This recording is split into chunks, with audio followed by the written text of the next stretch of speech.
आदित्याय भास्कराय नमः।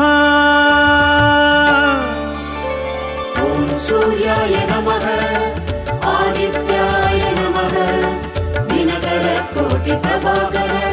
ॐ सूर्याय नमः ॐ सूर्याय नमः आदित्याय नमः दिनकर कोटि प्रभाकर। ॐ सूर्याय नमः।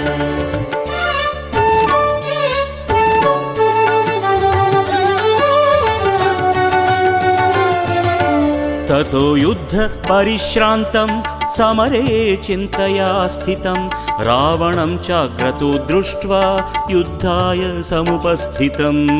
ॐ सूर्याय नमः ॐ सूर्याय नमः। ततो युद्ध परिश्रान्तं